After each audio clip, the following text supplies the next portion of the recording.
Good morning दोस्तों, आप सभी का स्वागत है हमारे यूट्यूब चैनल जिसका नाम है ऑनलाइन जीके पीडिया। दोस्तों आज मैं वापस आपके लिए एक नया क्विज़ लेके आई हूँ। आज के क्विज़ में जितने भी सवाल आने वाले हैं वो आरआरबी ग्रुप डी, एनटीपीसी बोलो या एसएससी बोलो, सभी के लिए अति महत्वपूर्ण सवाल है दोस्तों।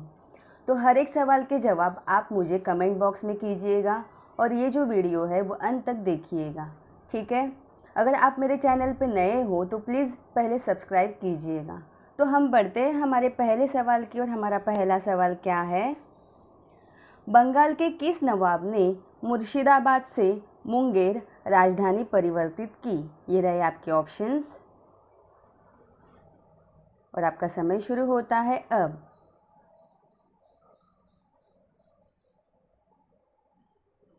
टाइम्स अप दोस्तों। तो इसका सही जवाब क्या होगा?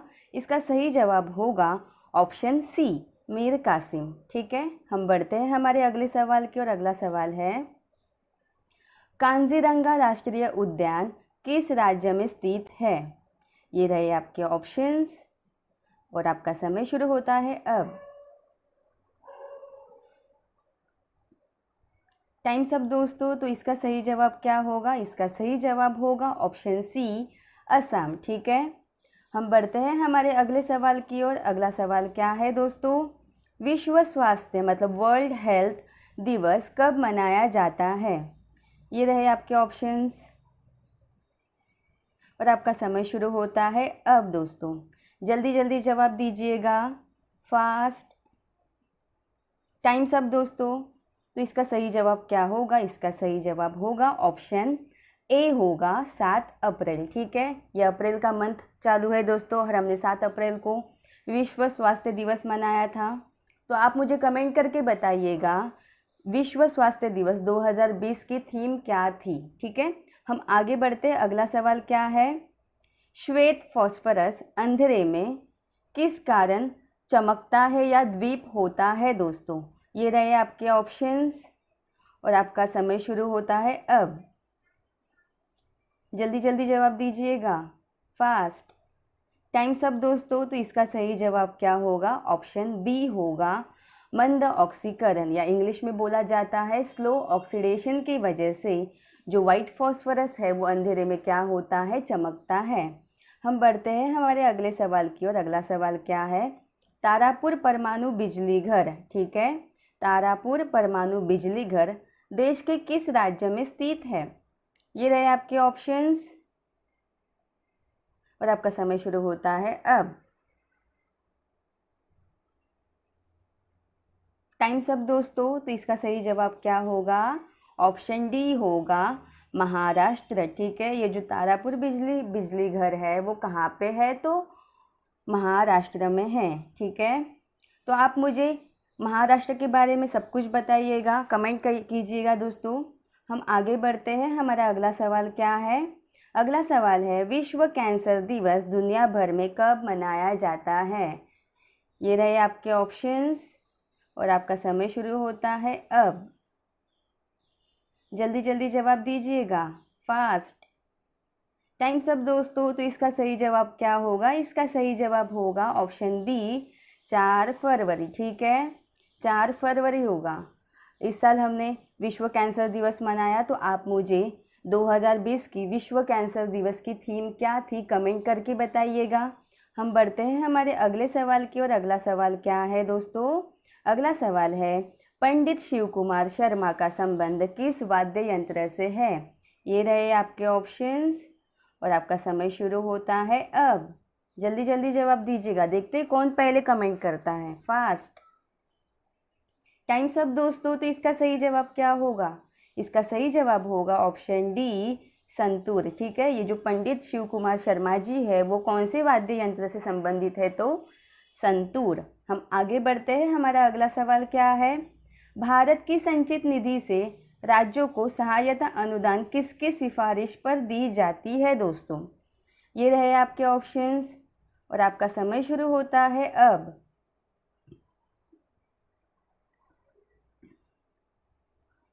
टाइम्स अप दोस्तों। तो इसका सही जवाब क्या होगा? इसका सही जवाब होगा ऑप्शन डी, वित्त आयोग। हम बढ़ते हैं अगले सवाल की और अगला सवाल क्या है? संसद की प्रत्येक सामान्य बैठक का प्रारंभ होता है। ठीक है, किससे होता है ये आपको बताना है। ये रहे आपके ऑप्शंस।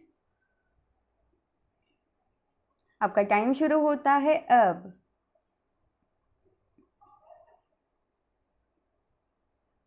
टाइम सब दोस्तों, तो इसका सही जवाब क्या होगा? इसका सही जवाब होगा ऑप्शन बी, प्रश्नकाल से। जो संसद है उसमें प्रत्येक जो सामान्य बैठक है वो किससे शुरू होती है? तो प्रश्नकाल से शुरू होती है दोस्तों। हम बढ़ते हैं अगले सवाल की ओर। अगला सवाल क्या है? जिले में राज्य सरकार का एकमात्र प्रतिनिधि कौन होता है दोस्तों? ये रहे आपके ऑप्शंस और आपका समय शुरू होता है अब। जल्दी जल्दी जवाब दीजिएगा, फास्ट। टाइम सब दोस्तों, तो इसका सही जवाब क्या होगा? इसका सही जवाब होगा ऑप्शन ए, जिलाधीश। जो जिला होता है, तो जिले में राज्य सरकार का एकमात्र प्रतिनिधि कौन होता है? जिलाधीश होता है। हम आगे बढ़ते हैं। हमारा अगला सवाल क्या है? भारत के संविधान की प्रस्तावना में समाजवादी धर्मनिरपेक्ष शब्द कब जोड़े गए? कौन से संविधान संशोधन के तहत? ठीक है, ये रहे आपके ऑप्शंस और आपका समय शुरू होता है अब। जल्दी जल्दी जवाब दीजिएगा दोस्तों। Times up. तो इसका सही जवाब क्या होगा? इसका सही जवाब होगा ऑप्शन बी, 42वां मतलब 42वां जो संविधान संशोधन था उसके द्वारा भारत की जो प्रस्तावना है उसमें समाजवादी और धर्मनिरपेक्ष ये शब्द जोड़े गए। ठीक है, हम आगे बढ़ते हैं। हमारा अगला सवाल क्या है? विभाजन के समय भारत में कितनी रियासतें थी दोस्तों? ये रहे आपके ऑप्शंस और आपका समय शुरू होता है अब।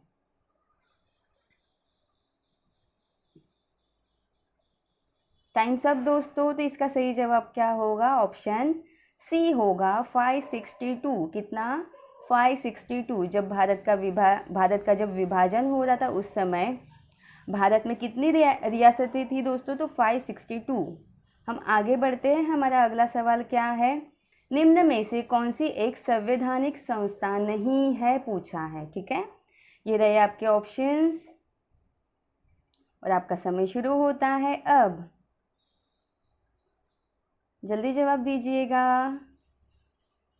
टाइम सब दोस्तों, तो इसका सही जवाब क्या होगा? इसका सही जवाब होगा ऑप्शन ए होगा, योजना आयोग। ठीक है, तो योजना आयोग जो है वो एक संवैधानिक संस्था नहीं है। हम आगे बढ़ते। अगला सवाल क्या है? भारत के राष्ट्रपति निर्वाचित होने के लिए एक व्यक्ति की उम्र सीमा कितनी होनी चाहिए? ये आपके ऑप्शंस रहे और आपका समय शुरू होता है अब। जल्दी जल्दी जवाब दीजिएगा, फास्ट। टाइम सब दोस्तों, तो इसका सही जवाब क्या होगा? जल्दी बोलो। इसका सही जवाब होगा ऑप्शन डी होगा। ठीक है, 35 साल जो हमारे भारत के राष्ट्रपति है उनके निर्वाचन होने के लिए उनकी उम्र सीमा कितनी होनी चाहिए? तो 35 साल होनी चाहिए। तो आप मुझे बताओ कि उपराष्ट्रपति की उम्र सीमा कितनी होनी चाहिए दोस्तों? ठीक है, कमेंट करके बताइएगा जल्दी जल्दी वो भी। हम अगले सवाल की ओर बढ़ते हैं। अगला सवाल क्या है? एक साधारण बिल को पारित करने का विधान परिषद के पास कितना समय होता है दोस्तों? एक अगर साधारण बिल है उसको पारित करने के लिए जो हमारी विधान परिषद है उसके पास कितना समय होता है? ये रहे आपके ऑप्शंस और आपका समय शुरू होता है अब। जल्दी जल्दी। वीडियो पसंद आ रहा है तो लाइक कीजिएगा जल्दी, फास्ट। टाइम सब दोस्तों, तो इसका सही जवाब क्या होगा? इसका सही जवाब होगा ऑप्शन डी, 3 महीने। ठीक है, अगर विधान परिषद को कोई साधारण बिल पारित करना हो तो उनके पास कितना समय होता है?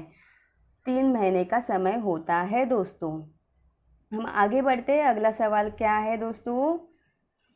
पृथ्वी पर दिन और रात की अवधि कहाँ पर समान होती है? ये रहे आपके ऑप्शंस और आपका समय शुरू होता है अब। दोस्तों प्लीज़ कमेंट कीजिएगा जल्दी। टाइम सब दोस्तों, तो इसका सही जवाब क्या होगा? ऑप्शन ए होगा, भूमध्य रेखा। ठीक है, जिसको हम 0 डिग्री या विषुवत रेखा जो बोलते हैं। तो ये जो भूमध्य रेखा है वहाँ पे दिन और रात की अवधि क्या होती है, समान होती है।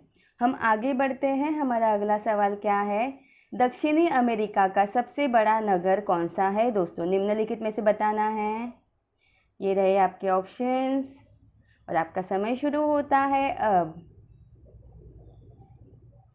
फास्ट टाइम्स अप दोस्तों। तो इसका सही जवाब क्या होगा, इसका सही जवाब होगा ऑप्शन सी, साओ पाउलो। ठीक है, क्या होगा, साओ पाउलो। तो आप मुझे कमेंट करके बताइएगा ये साओ पाउलो जो है वो कौन से देश में स्थित है और किस लिए ये फेमस है दोस्तों, ये भी आप मुझे कमेंट करके बताइएगा। हम आगे बढ़ते हैं। हमारा अगला सवाल क्या है, किससे विटामिन युक्त तेल प्राप्त किया जाता है, निम्नलिखित में से किससे विटामिन युक्त तेल प्राप्त किया जाता है, ये आपको बताना है। ये रहे आपके ऑप्शंस और आपका समय शुरू होता है अब। जल्दी जल्दी जवाब दीजिएगा, टाइम बहुत ज़्यादा कम है हमारे पास। ठीक है, टाइम सब दोस्तों। तो इसका सही जवाब क्या होगा, जल्दी बोलो।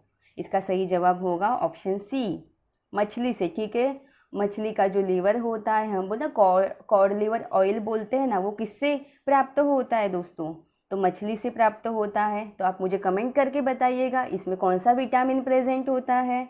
ठीक है, हम आगे बढ़ते हैं। हमारा अगला सवाल क्या है, निम्न में से कौन सा राज्य भारत का सबसे बड़ा कॉफ़ी उत्पादक है दोस्तों। ठीक है, ये रहे आपके ऑप्शंस और आपका समय शुरू होता है अब। वेरी कॉमन सवाल है, जल्दी जल्दी जवाब दीजिएगा। टाइम्स अप दोस्तों। तो इसका सही जवाब क्या होगा, इसका सही जवाब होगा ऑप्शन बी, कर्नाटका। ठीक है, भारत में कर्नाटक जो राज्य है वो कॉफ़ी का सबसे बड़ा उत्पादक है दोस्तों। ठीक है, तो यहाँ पे कर्नाटक की बात आई है, आप मुझे कर्नाटक के बारे में थोड़ा बहुत बताइएगा कमेंट करके। हम आगे बढ़ते हैं। अगला सवाल क्या है, आइजैक न्यूटन। ठीक है, सर आइजैक न्यूटन का जन्म कहाँ पे हुआ था, कौन से देश में हुआ था, ये बताना है। ये रहे आपके ऑप्शंस और आपका समय शुरू होता है अब। जल्दी जल्दी जवाब दीजिएगा, देखते हैं कौन पहले जवाब देता है। फास्ट टाइम्स अप दोस्तों।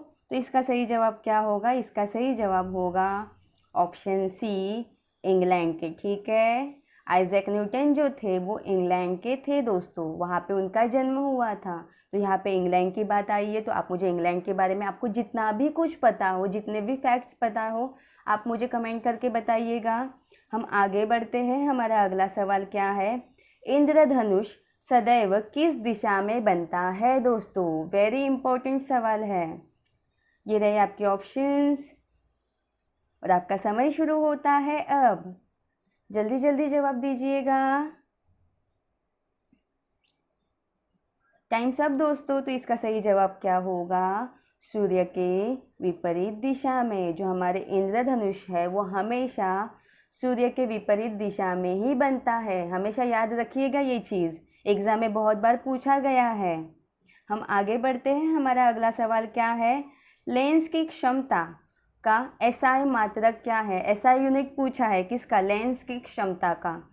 ये रहे आपके ऑप्शंस और आपका समय शुरू होता है अब। जल्दी जल्दी जवाब दीजिएगा, टाइम बहुत ही ज़्यादा कम है, 5 सेकेंड्स ही आपके पास।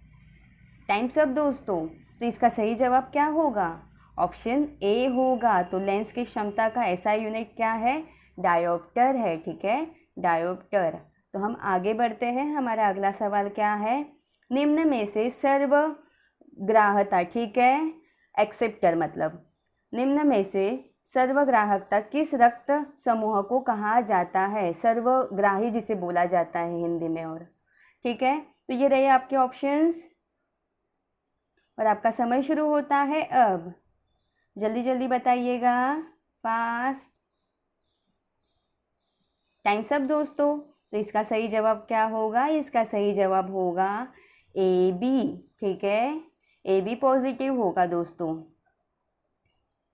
ठीक है, तो इसका सही जवाब क्या है, ए बी समूह के जो लोग हैं वो क्या है, सर्व रक्तग्राही है दोस्तों।